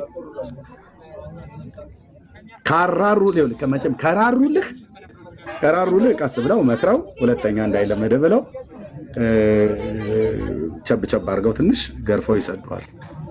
ካራሩልህ ግን እራሱ እዛው ለእሳቸው ለመጠበቅ የቆመ አየር ወለድ ኮማንዶ አጣሞ ሊጥል ይችላል። ማንም አይጠይቀው። ምክንያቱም ያደረከው ነገር ትከርሻ ላይ ያደረከው ኮከብ እንኳን አንተ አይደለህ 5ቱን ኮከብ ገና ማናቸው ጀነራል ላይ አበባው ያረጉት አይመስለኝም። ምናልባት የእሳቸውን አልቆጠርኩትም። ከተደረገ ጀነራል አበባውና ዋናው ኢታማዦሩ ያደረጉት ኢትዮጵያ ጠቅላይ ሚኒስትርና መንግስት አምኖበት ነው የሰጣቸው። በጦር ሜዳ ውሎ የተመሰከረላቸው ናቸው። ስለዚህ የእነሱ ስልጣን ህጋዊ ነው ወበለውት ማንም ኢትዮጵያዊ እነሱ ጋር ሲደርስ ለዚህ ስልጣን የማይገዛ የለም። አንቱ ብለህ ነው የምትጠራው። ራሱ እኔ የምልህ እኔ ያልኩ ያለው እሱ ገባኝ፣ ተቀበልኩ። እሱ ከገባ ታዲያ በምድራዊ ህግ ይሄን አልከገባህ እኔን ተቀበል። የሰማያዊ መንግስት ከነተ ልቀበል ነው። ይሄ ከገባህ የምድራዊ ነገር ከገባህ ይሄን ሁሉ መልፋቴ ስላልገባ ነው ምሳሌ ተጠቀምኩት። ይሄን አልከገባህ የሰማያዊ መንግስት ካህን አድርጎ የሚሾመው ውዳሴ ማርያም የሚቆጠረው ሰው ነው እንዴ ነው ብለህ ካልከኝ ከሐዋርያቱና ከነቢያቱ ትምህርት አሳየኝ። አይደለም እኮ እኔ ያልኩት ጥያቄ ያልተግባባንም አልተገናኛንም እኮ። እሺ እንዴ ታዲያ እስካሁን ድረስ የማወራው ምንድን ነው? እሺ ንገረኝ። ካልተግባባን እንግባባለን።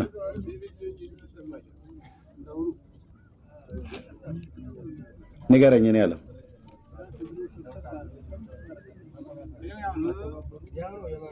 ሚዩት አድርገዋል።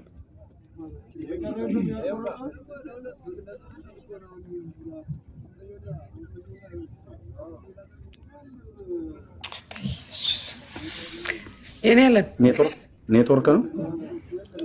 መርጌታ እኔ እንጃ። መርጌታ አሉ እንዴ? መርጌታ ይገቡ እንጂ ወርዶ ነው ስለላያቸው ነው። ይቅርታ።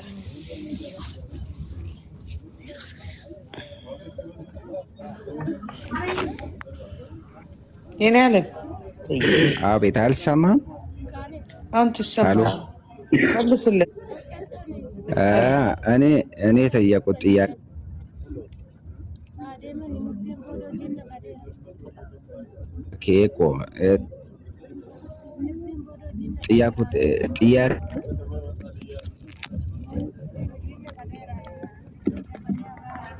አልተግባባንም ስለ ክህነት። እኔ ቅድም የጠየቁት የእንታ መርጌታ ክብር ለኢየሱስን ጥያቄ ጠይቄ ነበረ። አሁን ኦርቶዶክሳውያን ክህነታችሁ መጽሐፍ ቅዱሳዊ ነው በሚለው እንዳስተምሮ ሊለያይ ይችላል። ለምሳሌ አሁን እኔ ክህነት ተቀብያለሁ። አልሰማህም? አሎ ቀጥል። አልሰማህም? አሁን አልተቀበልኩም ብለህ ነበር አይደል? ምኑን ክህነት አልተቀበልኩም መርጌታ ነኝ ብለህ ነበረ መሰለኝ። ነው ተሳስቻለሁ? አይ ተቀብያለሁ ነው ያልኩ። ነው እንዴ? ዲቁና መርጌታ ነው ከሰለም ተቀብያለሁ። በጣም ጥሩ። ታድሶ ነው አይደል? የጠየቁት ጥያቄ አይደለም። የት ነው አቋቋም የተማርከው? ቆየኝ እስኪ። አቋቋም የት ነው የተማርከው? ማን ጋር ነው? መርጌታ አይምሮ ናቸው። የት? ቸግሪ ከተማ ነው፣ መተከል። ትክክል። እንትን መዝሙርም ጨርሳል? መዝሙር እንትን ወራ ማን ነው? ክብረ በዓል ማን ላይ? ክብረ በዓል ጨርሻል። ክብረ በዓል አማኑኤል ግዝረት ላይ ነህ? እንደዚያ ነኝ። ግን እኔ የጠየቁት ጥያቄ ማለት ነው ወደሱ ጥር ላይ ጥር 8 እሺ። እና የጠየቁት ጥያቄ ግን ምንድነው?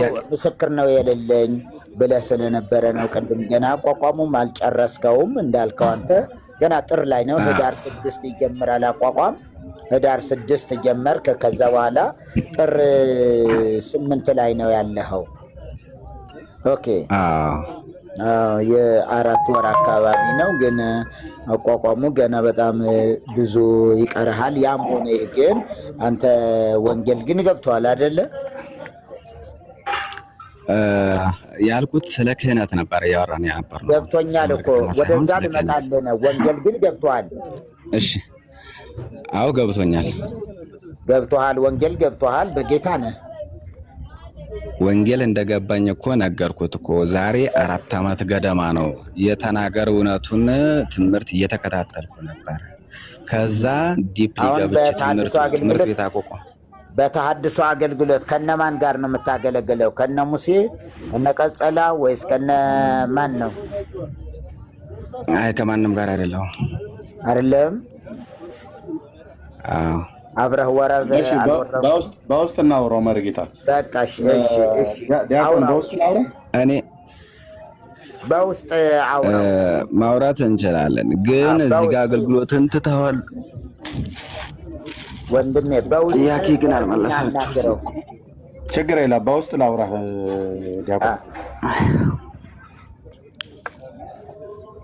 እሺ ካላችሁኝ እሺ። ፎሎ ባክ ምትችላለ። ስልክን ዋትሳፕ ካለ አዲስ አበባ ነው የምትኖረው? እኔ አዲስ አበባ አይደለሁም፣ ክፍለ ሀገር ነው። በቃ ችግር የለውም። እኔ በውስጥ እደውልልሃለሁ። እሺ ግን መረዳት ፈልጌ ነበረ፣ ግን በቃ ክህነቱ እኮ አሁን መጽሐፍ ቅዱስን ማንብበሃል። ክህነቱ ለምሳሌ መጽሐፍ ቅዱስ ጢሞቴዎስ ላይ እንደተጻፈ ቅድም ኤርሚ ነግሮሃል። ዲያቆን የሆነ ባለትዳር ይሁን ነው የሚለው። ኦርቶዶክስ ግን ዲያቆን ያላገባ ሰው ነው ዲያቆን የምታደርገው፣ ያላገባ። ሲያገባ ቄስ ይሆናል። ካገባ በኋላ ቅስና ይቀበላል። እና በዲቁና ላይ ያለ ትዳር ነው፣ ዝም ብሎ ላጤ ነው። ሌላው ደግሞ ጳጳሳትን ለምሳሌ ጳጳሳት ሚስት አላቸው የላቸውም ተባብለናል። እሱም ቀደም። ስለዚህ አሁን መጽሐፉ ግን ምንድን ነው የሚለው? መጽሐፉ ግን ምን ይላል? የጠየቁት ጥያቄ ገብቶኛል። መጽሐፉ ግን አንድ ሴት ያለው ልጆችን ማስተዳደር የሚችለው ራሱን የሚገዛ ጳጳሳት ራሱ ኤጲስቆጶስ ለመሆን የሚፈለግ ነው ያለ። ኤጲስቆጶስ ለመሆን ኤጲስቆጶስ ነው የሚለው መጽሐፉ ላይ እንጂ። ኧረ ጳጳስ ነው እንጂ የሚለው ጳጳስ ይላል። አዎ ጳጳስ ያግባ ነው የሚለው። የአንድ ትዳር ይክል ሰሪዓ ቤቱ እፎይ ያስተሐመም ቤተ እግዚአብሔር አይደለም የሚለው። አዎ የቤቱን መስራት የማይችለው የራስ እግዚአብሔርን ቤት እሱ ነው። ግን እኔ ያልኩት ክደዋለች ቤተክርስቲያን። ይህንንም ምን ብላለች እያልን ነው? ክደዋለች። አንደኛ ከነ ህይወታቸው ክደዋለች። ሁለተኛ ደግሞ የክህነት አገልግሎት የምትሰጠው በውዳሴ ማርያም ነው። ውዳሴ ማርያም መልካ ቅድም ኤርሚ ያለው ውዳሴ ማርያም መልካ ማርያም እና መልካ ኢየሱስ፣ ይሄም ላይ ደርስ ይችላል። ውዳሴ ማርያም ትንሽ አንብቦ ዝም ብሎ የሆነ ዲቁና ደግሞ አለ፣ የሰንበት ትምህርት ቤት ዲቁና። እዚህ እንትን ላይ እንደነ ፈለገ የሚባል አለ፣ ታውቀዋለህ አይደለ? እነ ፈለገ እነዚህ እዚህ ቲክቶክ ላይ የሚታዩ ውዳሴ ማርያምም ላያነቡ ይችላሉ። ምክንያቱ የሰንበት ትምህርት ቤት ዲቁና የሚባል አለ። ራሱስ ዩኒቨርሲቲ ውስጥ ላይ ዝም ብሎ የሚቀበሉት አለ። አዎ ዩኒቨርሲቲ የሚቀበሉት አለ። ምንም አይነት ውዳሴ ማርያም አላሉም፣ ምንም አላሉም። የአብነት ትምህርት የሚባል አልዳሰስትም፣ አልነካቸውም። ግን ዲያቆን እንትና፣ ዲያቆን ዘሚካኤል፣ ዲያቆን ዘማርያም፣ ዲያቆን እንትን እንዲህ የሚባሉ አሉ። ምንም በአብነት ትምህርት ያላለፉም እና ያንተ አንድ ጥያቄ ልጠይቅህ። ጥያቄ ልጠይቅዎት። አቤት። ያንተ ልጠይቅዎት የፈለኩት እኔ አሁን ቤተክርስቲያን የምታደርገውን ኦርቶዶክሳውያን ክህነታቸው መጽሐፍ ቅዱሳዊ ነውን ነው ጥያቄው አይደለ? አሁን እኔ ኦርቶዶክስ ነኝ። አሁን መጽሐፍ ቅዱስ ገብቶኛል። ክህነት በቤተክርስቲያን ውስጥ ላይ ሆኜ ባገለግል መጽሐፍ ቅዱስን ብሰብክ ክህነት ካህን አይደለሁም ወይ? ለምሳሌ አሁን ስርዓት የሹመት ስርዓት ወይ ደግሞ ስርዓት ሲመቱ ከህገ እግዚአብሔር ወይ ከመጽሐፍ ቅዱስ የጣሰ ቢሆን፣ ለምሳሌ የጣሰ ያልኩት ለምሳሌ ምንድነው? ውዳሴ ማርያምን፣ አንቀጸ ብርሃንን፣ መልከ ማርያምን፣ ዜማዎችን፣ እነዚህ ዜማን፣ ጾመ ድጓን ምኗን ቀጻት ስለው ነው ዲቁና የሚቀበል። ክህነት ሲቀበልስ ያው ቅዳሴዋን፣ ስርዓተ ቅዳሴዋን፣ እቺ ምን ነው ሰዓታቷን፣ ዜማ እንትኗን ብሎ ክህነት ይቀበላል። ክህነትና ዲቁና እቺ ነው፣ ይሄ ነው። ይሄንን በማድረጓ መጽሐፍ ቅዱሳዊ አይደለም ቢባልም እኔ የተቀበልኩት በዚህ ቢሆንም እውነት የእግዚአብሔር ቃል እንደዚህ ነው ብዬ በቤተክርስቲያን ውስጥ ማገለግለው ወይ ደግሞ ወንጌልን ብሰብክ እግዚአብሔርን ቃል ለሰው ሼር ባደርገው ምኑ ላይ ነው ከገባኝ? ቅድም እሳቸው ቅድም እንዳሉት አለ አይደለ? ጥንቆላ የሚሰሩ አሉ፣ ሰውን የሚመትቱ አሉ፣ የሚደግሙ አሉ። እነዚህ ቱላደን ቅድም ስታነቡ የነበራችሁትን ያንን ይሄ ቃል እግዚአብሔር አይደለም። እኔ ግን እየጸለይኩ አባታችን ሆይ በሰማያት የምትኖር ስምህ ይቀደስ፣ መንግስት ትምጣ ብዬ ፈቃድህ በሰማይ እንደሆነች በምድር እንዲሁ ትሁን ብዬ ፈቃዱን እየጠየኩ ባስተምር፣ ባገለግል፣ ባመሰግነው ክህነቴ እዚህ ጋር ካህን መባል አልችልም ወይ? ስርዓተ ሲማቱን አላልኩም፣ ስርዓተ ሲማቴን አላልኩም፣ ካህን መባል አልችልም።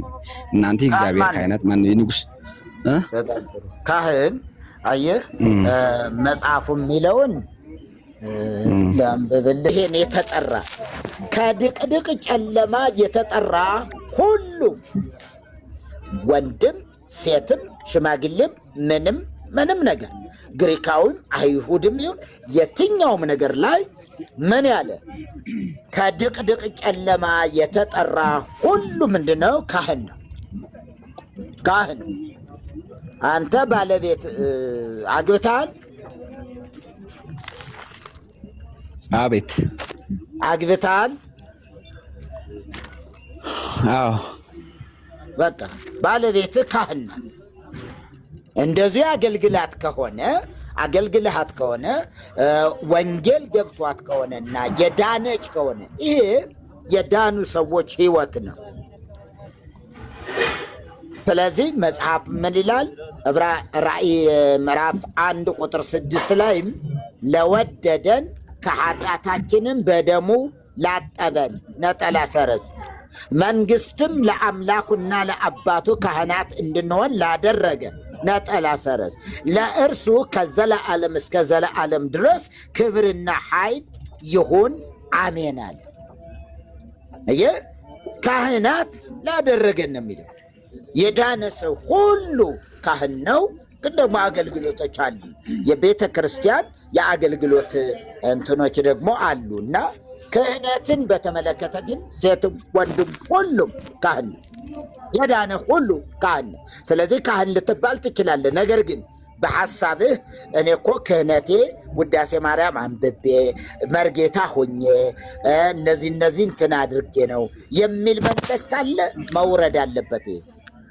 እሱንም አልኩ እኮ እሱን እኮ አይደለም ያልኩ አባታችን ሆይ ብዬ ያልኩ እኮ አባታችን ሆይ ያልኩ እኮ ፈቃድህ በሰማይ እንደሆነች እንዲሁ በምድር ትሁን እያልኩ ፈቃዱን ብቻ እያደረግኩ በቤተ ክርስቲያን ውስጥ ላይ ብኖር ካህን አይደለህም ልባል እችላለሁ ወይ ነው?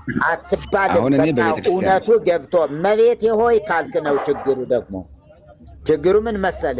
ከዋሸህ ነው። ምን አይነት ውሸት ነው? ምን አይነት ውሸት? ሉቃስ ላይ የተዋሸ በማን ላይ የተዋሸ? በገብርኤል ላይ የተዋሸ ውሸት አለ። በገብርኤል ላይ እንደ ገብርኤል ቢመጣ ይሄንን ያንን ሲጸልዩ ቢያገኛቸው ይቀስፋቸዋል። ምክንያቱስ አላልኩም ነው የሚለው። በመልአኩ በገብርኤል ሰላምታ ካሉ በኋላ ምንድን ነው የሚሉ ሰዎቹ?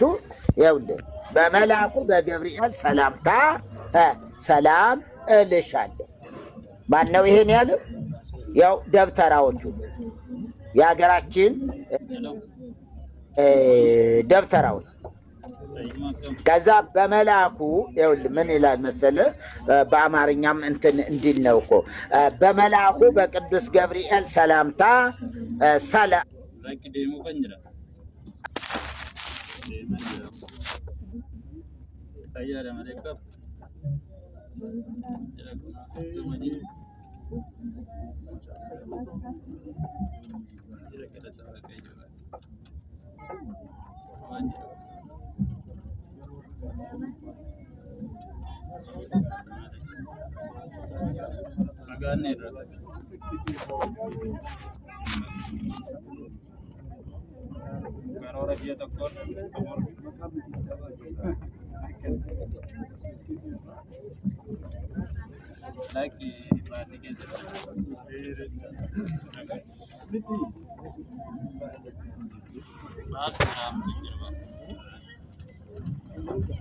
የተሾምኩት አሻሾሜ የተዛባ ወይ ደግሞ መጽሐፍ ቅዱስ ጋር ቢቃረን ቢሆንም እኔ በሕገ እግዚአብሔር በቃለ እግዚአብሔር እየሄድኩ እውነቱን የእግዚአብሔርን ቃል እየተናገርኩ በቤተ ክርስቲያን ውስጥ ላይ በመኖር የምንድን ነው ጥፋቱ? እኔ ጠየቁት ጥያቄ። ወንጌል እያገለገልክ አይደል? ወንጌልን ለምሳሌ ምንድን ነው ወንጌል አልኩ እኮ ቅድም ወንጌል እኮ ተናገርኩ። ሕገ እግዚአብሔር ማለት ወንጌል ነው አይደል? ወይ አሁን አንተ የምታውቃቸው አሉ። ቢያንስ የዚህኛው አባል የዚህኛው ነኝ ባትልም የምታውቃቸው በተሐድሶ አገልግሎት የሚያገለግሉ መርጌቶች ምናምን አሉ። እነሱ ጋር ባልሄድ ነው ያልኩ። አልሄድም። እነሱ ጋር እኔ ሄዳል አለ ውስጥ ነው። ለምን እሄዳለሁ? ይሁን ያገለግላለሁ። አሁን እኔ ቤተ ክርስቲያን ውስጥ ላይ ነው ያልኩ ያለሁት። በቤተ ክርስቲያን ውስጥ እያገለገልኩ ነው አልኩ። እኔ አሁን እንግዲህ አንተማ እዚህ ሚዲያ ላይ እንደዚህ የተናገርክ ቤተ ክርስቲያን ገብተህ ታገለግላለህ። ከእውነት የራቀ ውሸት ነው።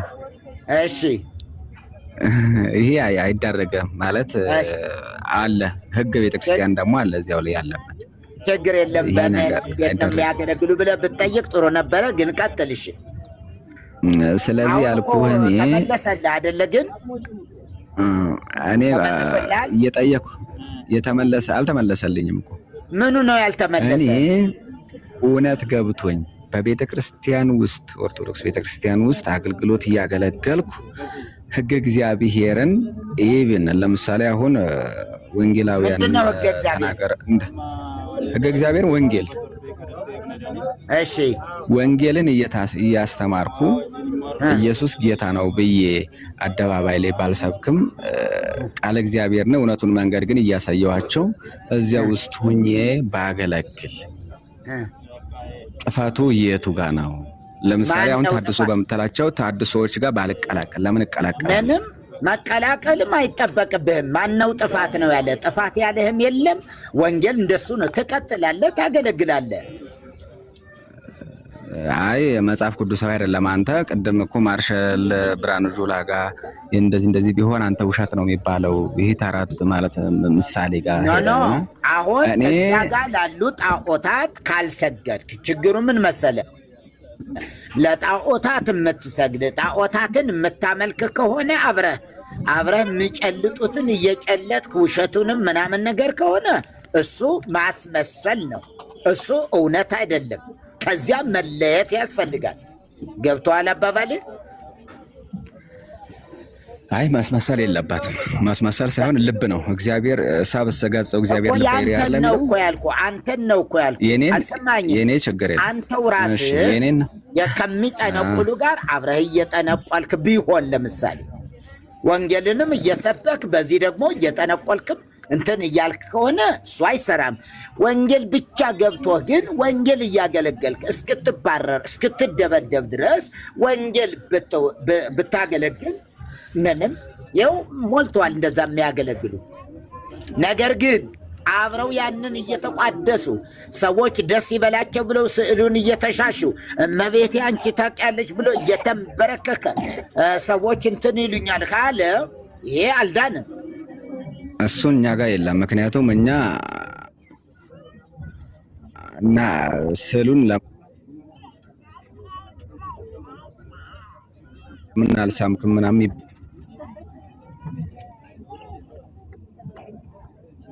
ባል ነገር እኛ ጋር የለም። እኛ ውስጥ ቤተክርስቲያን ስለምንገባ ክትትልና ቁጥጥር የሚያደርግ ስለሌለን እሱ ችግር የለውም። ግን ከአንተ እንዳልከው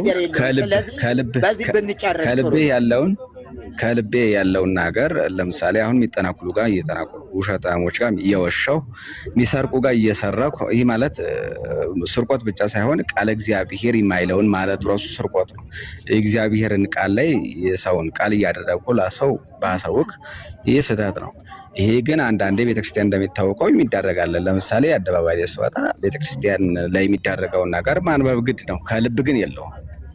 ምክንያቱም አብሬ ነው የምኖረው። እንደሱ ካላደረኩ አይቻልም ቢሆን ትክክል አይደለም። ግን እያደረግኩ ግን እኔ ግን ወንጌል ሰብካለሁ፣ እግዚአብሔርን ቃል አስተምራለሁ። ግን ይሄ ጋር ክህነቴ ትክክል አይደለም ካላችሁኝ እዚህ ጋር እናንተ ራሱ እኔ እንጃ ነው ጥያቄ እየነጋ ነው መሰለህ። ልቦትን ነው የሚያደርገው። በውስጥ የኔ ያለ በውስጥ እንዳታስፈልግ። ቻው ቻው። ስማ በውስጥ ላይ የሚጻፍለትና በውስጥ ተገናኝ።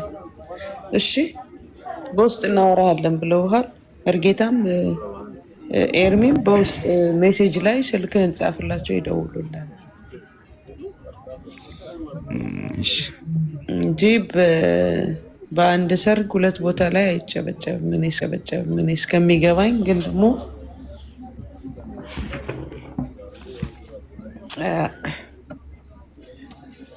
እንደው ግን ዲያቆን በውስጥ ጻፍልኝ። ከዛሬ 4 ዓመት በፊት ቅድም መርጌታ አስጠይቅህ ወንጌል ገብተዋል ብሎ ሲል አዎ ብለዋል። እንደው የተረዳኸው ምንድን ነው?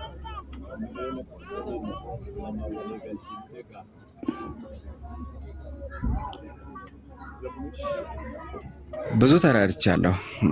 የገፋፋይ ማለት ወደ እውነቱ ይሄን አሁን እናንተ ጋር እንድናገር እኮ ጥልቅ እንድገባ ያደረገ እሱ ነው ብዬ አምናለሁ። ምክንያቱም አንድ ሰው የሆነ ነገር ካላየ የሆነ ነገር ውስጥ መግባት ስለማይችል ማለት ነው። ልክ ነው። መጀመሪያ የሰማኸኝ ቀን ምንድን ነው የሰማኸው? ምን ስናገር ነው የሰማኸው? መጀመሪያ የሰማሁት ቀን አስታውሰዋለሁ። ሰባኪ ማን ነበረ ቅድም ያልኩ እውነተኛ መንገድ ተመለሱ ብሎ ይላል። ያቺ የቀደመችው መንገድ ማለት ኦርቶዶክስ ከሚለው ላይ አይታቆም አይደለም በሚለው ላይ ነበር። እዛ ነው የነበረ እንትን ያልኩ። ከዛ ሁሉን ገብቼ አየሁ። ኤርሚያስ 16 ማለት ነው። ማን 6:16 ኤርሚያስ 6:16ም 56:6 ላይ ነው። ኢሳይያስ 56:5 ነው 6 እንደዛ ነው። የቀደመችውን መንገድ በቀደመችው መንገድ ቁሙ፣ እሱ ኤርሚያስ 6:16 በሷም ሄዱባት የሚል እሱ ኢሳይያስ ማለት ነው። ኤርሚያስ 6:16 ከዚህ የተነሳ ነው ያየው። ግን ኦርቶዶክስ ናት እየተባለ ነበር አይደል ሰበክ ነበር። አንተም እንደዛ ነበር አታውቅም? ያኔ መልሳው በዚያ ነው የገባሁት። ለምን ይህ ሰውዬ እንደዚህ ይላል ብዬ ምን አይነት አስተምሮ ነው ደግሞ ጊዜ ይናገራል ይህ ሰውዬ ቤተ ክህነት ነው ብዬ ገባሁ አየሁ። እና ተቋምን አይደለም እግዚአብሔር ያለው ብለህ ስትል እውነትም እግዚአብሔር ተቋም ያለው እግዚአብሔር መድኃኔዓለም ነው። መድኃኔዓለም የዓለም መድኃኒት ነው። የዘ ሁሉ ዓለም ነው፣ ሁሉን ነው እና ያዳነን የታደገን ሁሉን ነው የሚያምነውን የሚሄደውን። ስለዚህ ያኔ ኦርቶዶክስ ምናምን የሚባል ነገር እንደሌለ ገባኝና እውነትም ብዬ ማንበብ ጀመርኩ። ግን ያው እውነት ገብቶ እዚህ ጋር ውስጥ ያለው እውነት ገብቶ በጣም ደስ ያልኩ እንትን እያልኩ አሁን አንተ ካህን አይደለም ምናምን ብላ እንትን አንጠልጥላ ስተወኝ ግን በጣም የሆነ ስሜት ተሰምቶኝ ነበር። ከስጋ ነው ግን ከስጋ ነው ችግር የለውም። ከስጋ ነው የተሰማኝ። አዎ ነው ይገባኛል። የቀድሞ ምሳሌ በእግዚአብሔር ዓለም ውስጥ ትልቁ ስልጣን የክህነት ስልጣን አይደለም፣ የልጅነት ስልጣን ነው። መጽሐፍ ቅዱስን ስናነብ በአዲስ ኪዳን ደግሞ በክርስቶስ ኢየሱስ ያመኑትን የእግዚአብሔር ልጆች መርጌታ ሚዩት አድርገው። መርጌታ ከሰዎች ጋር ያለው እሺ፣ እኔ ሚዩት አድርጌያለሁ፣ ችግር የለውም። በእግዚአብሔር ዓለም ውስጥ ትልቁ ስልጣን አሁን ልጅነት ነው። የእግዚአብሔር ልጆች የመሆን ስልጣን ነው። የእግዚአብሔር ልጆች የመሆን ስልጣን ነው። እርግጥ ነው ደክመህበታል፣ ተምረሃል።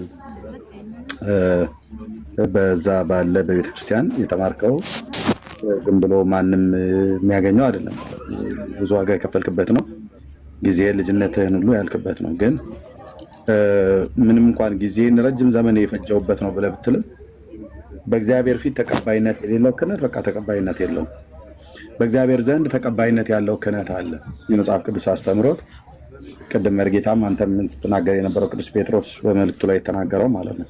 ያም ካህን ማለት አገልጋይነት ነው። ይሄ አገልጋይነትን እግዚአብሔር ደግሞ ለልጆቹ ሁሉ የእሱን በጎነት እንድትነግሩ የተመረጠ ትውልድ የንጉሥ ካህናት ብሎ የሚለውን ስልጣን ይሰጣል። ይህን ደግሞ ሰው በእግዚአብሔር ልጅ በኢየሱስ ክርስቶስ አምኖ በልቡ አምኖ ጌታን ሲቀበል በሱ ትምህርት ሲኖር ይህንን እግዚአብሔር አብ ይሰጣል እና ልክ ነው። ለብዙ ዘመን ብትይዘውም ትክክል እንዳልሆነ አሁን ስትሰማ እንትን ሊል ይችላል። ግን እውነቱ ያ ነው። ቅድም ያቺ ምሳሌ ከረዳችህ እኛ እዚህ ጋር ስለሾምንህ ጠቅላይ ሚኒስትሩም አይቀበልህም፣ የኢትዮጵያ መንግስት አያጸድቅልህም፣ ፓርላማ አያጸድቅልህም፣ የኤታማዦር ሹሙም ቤት ብትሄድ አያጸድቅልህም። ምንም ተመሳሳይ ልብስ ብትለብስ ተመሳሳይ ኒሻን ብታረግ አይ ቲንክ የሳቸው የወርቅ ይመስለኛል፣ ኮከቡ ከወርቅ የተሰራ ይመስለኛል። ከወርቅ እንኳን ብታረግ በፍጹም በቃ አትሆንም። ልብሱን ለበስክ እንጂ የኢትዮጵያን ሰራዊት ልታዝ አትችልም። በእሳቸው ትእዛዝ ነው የሚወጣው የሚገባው። እሳቸው ራሳቸው በጠቅላይ ሚኒስትሩ ትእዛዝ ነው የሚወጡት የሚገቡት። ጠቅላይ ሚኒስትሩ ካላዘዘ ምንም አይነት ጦርነት፣ ምንም አይነት የሰራዊት ስምሪት አይደረግም። ኦቶሪቲው፣ ይሄ ሃይራርኪው፣ የስልጣን እርከኑ እዛ ድረስ ስለሆነ ማለት ነው። በየትኛውም የጸጥታ ክፍል ላይ ኃላፊነት ያለው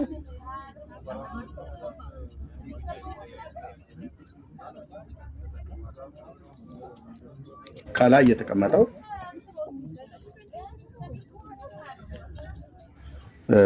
ክፍል ነው። እሱም ደግሞ ጠቅላይ ሚኒስትሩ ናቸው ማለት ነው። ስለዚህ ወደዛ በትክክለኛው ማዕረግ ብትመጣ ያጸድቅልሃል የኢትዮጵያ መንግስት ማለት ነው። ልክ እንደዚሁም በእግዚአብሔር መንግስት ውስጥ ክህነትን አጽድቅልህ ብለህ ብትል ክህነትን የሚያጸድቅልህ አንድ ጳጳስ አይደለም፣ ግን እየተደረገ ነው። በእነሱ አይደለም የሚጸድቀው። ኦኬ፣ ሰጪው ማን ነው? ካህናት የሚሆኑት ምን አይነት ሰዎች ናቸው? ምን ተምረው ነው ብሎ የሚለውን ነገር በደንብ ማየቱ በጣም እጅግ ጠቃሚ ነው። እንደምታውቀው ብሉይ ኪዳንን ካነበብክ ማንም አሁን መምሬ እንትና ደግሞ እንትና ብሎ የሚለው ሰው ሳይመጣ በፊት እግዚአብሔር ካህናትን መርጦ ነበር። ሌዋውያን ካህናትን እዚህ ምድር ላይ የእግዚአብሔር ካህናት ተብለው ራሱ እግዚአብሔር ነው በታላቁ ነቢይ በሙሴ በኩል ካህን ይሆንልኝ ዘንድ ወንድምህ አሮንን እና ልጆቹን ቅባው ብሎ ያለው ማለት ነው። ያን ለማድረግ አሮን ትምህርት ተምሮ አይደለም፣ የዜማ ትምህርት የምን ትምህርት ተምሮ አይደለም። ኦኬ፣ ህጉ በሚያዘው መሰረት ህጉን ሰጥቷቸዋል። ህጉ በሚያዘው መሰረት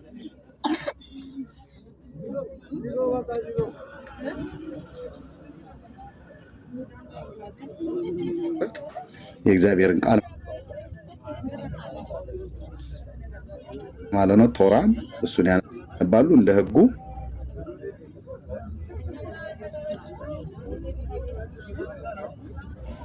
ህዝቡን ያስተምራሉ። እንደ ህጉ ክህነታቸው ይጸድቃል ማለት ነው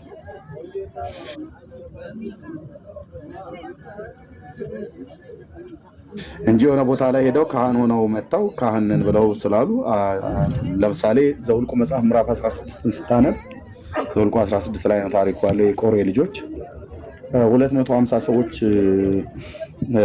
ዝናቸው የተመረጠ 250 ሰዎች ከጉባኤ መካከል ተነስተው በዕለታት አንድ ቀን በሙሴና በአሮን ላይ ተነስተው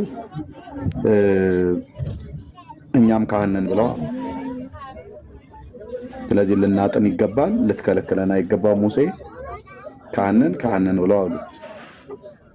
እነኛ ሰዎች የተጠራሩት ግማሾቹ ከዛው ከነገደ ሌዊ ቢሆንም ከቀዓት ወገን ቢሆንም ግን ደግሞ ከነገደ ሮቤልም አሉ። ከቀዓት ወገን እንኳን ሆነው አናጣኞች አልነበሩም፣ አልተፈቀደላቸውም። ቀዓታውያን፣ ጌዴሶናውያን፣ ሜራሪያውያን የሚባሉ ልጆች አሉ። የቀዓት ማነው ሌዊ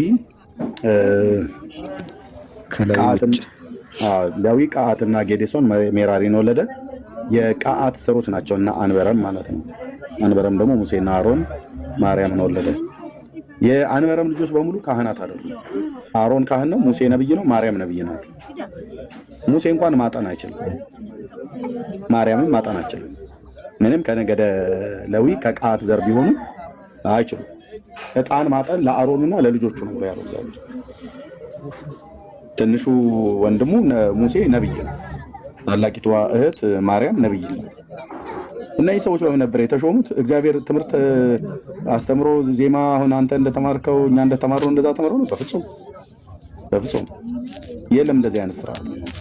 በኦሪታውያኑ ዘንድ አይታወቅም የኦርቶዶክሳውያን ክህነት አስባት። እንደዚሁም በአዲስ ኪዳን በክርስቶስ ቤተክርስቲያን ውስጥ ሐዋርያት ሲሆኑ ውዳሴ ማርያም እና ምናምን ነገር ብሎ የሚል የሰው ስርዓት ትምህርት አስተምሯቸው አይደለም።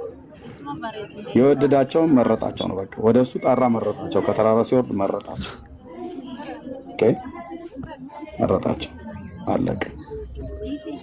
እና የቱንም ያህል ረጅም ዘመን ይዘው ብትኖሩም እንደ እግዚአብሔር ቃል የእግዚአብሔር ቃል ያላጸደቀ ክህነት ምንም አያደርግልህም። ከዛ ይልቅ የእግዚአብሔር ልጅ መሆን ትልቅ ስልጣን ነው። የእግዚአብሔር ልጅን ደግሞ ለመሆን የምታገኘው በክርስቶስ ኢየሱስ በጌታችን በማመን ነው። እኔ በእውነተኛ በመጽሐፍ ቅዱስ ትምህርት የገባ እውነት እንዳለ እየነገርከኝ ነው። እሱን በእውነተኛ የመጽሐፍ ቅዱስ ትምህርት እንድትማር እንደ ወንድም እነግርሃለሁ እንጂ እዛ ባለፈው ላይ ዛሬ 3 እና 4 ዓመት ስታስተምር ሰማሁ ብለህ ያልከኝ በቃ ትክክል አይደለም። የኦርቶዶክስ ብዙ ነገሯ ትክክል አይደለም፣ መጽሐፍ ቅዱስ አይደለም። ኢሳይያስ 56 በል፣ ስለ ታቦት መምጣት በል፣ ስለ መስቀል መምጣት በል፣ ስለ ክህነት አሿሿም በል፣ ነገረ ድነትን በተመለከተ ያላት ትምህርት፣ ስለ ማርያም ነገረ ማርያም በተመለከተ ያላት ትምህርት፣ ማርያም ታማልዳለች ብሎ ሰው ጉሮሮ እስኪደርቅ ድረስ መርጌታው በሌሊት በመሀሌት ላይ ስቦ ወዱስ እያለ መልካ መልኩን ሲያጽንጽን ያድራል። በቃ ያደርጋል። እግዚአብሔር የማይቀበለው መጽሐፍ ቅዱሳዊ ያልሆነ በሐዋርያቱ ዘመን የሌለ እነ ጴጥሮስ እንደዚህ ያደረጉ አልነበረም። ኬት ነው የመጣው? ሐዋርያቱ ያላደረጉት ነገር ማህሌት ይቆሙ ነበር እንዴ? የፍጡር ድርሳንን መልካ መልክን እየደገሙ ማለት ነው። ድርሳት ሶሪ። እና ይሄንን አያደርጉም። የእነ አብርሃም እንኳን ራሱ አያደርጉም ነበር። እና እኔ ከዚህ ወጥተህ እውነተኛውን ያውን አምላክ ለዘላለም የሚኖረውን የያዕቆብ ንጉሥ ልዑል እግዚአብሔርን በእውነተኛ በእግዚአብሔር ቃል አስተምሮት እሱን እንድታመልክ ወደ እሱ እውነት እንድትጠጋ ከትናንትና ይልቅ ዛሬ ይልቅ ለነገ የአብርሃምን አምላክ ፈልገው እውነተኛውን አምላክ በዘመን አገልግለው እውነተኛውን አምላክ በዘመን ኖረህለት እለፍ። ማለፍ እንደሆነ አይቀርም። አንድ ቀን በእግዚአብሔር ፊት ሁላችንም ቆመ። አንድ ቀን ቀድሼ ለመጣው ብለህ ብትለው እሱ የማያውቀውን ቅዳሴ እሱ ያላዘዘውን ቅዳሴ ምንም ከዛ ይልቅ ወንጌሉን ተምረህ አንተን ድነህ የሚያድነውን አዳኙን ጌታችን መድኃኒታችን ኢየሱስ ክርስቶስን ለሕዝብ በጎነቱን ወደምትናገርበት ወደምትሰብክበት እግዚአብሔር በጸጋ እኔ ነኝ ብራዘር፣ ሌላ እንኳን አልልም።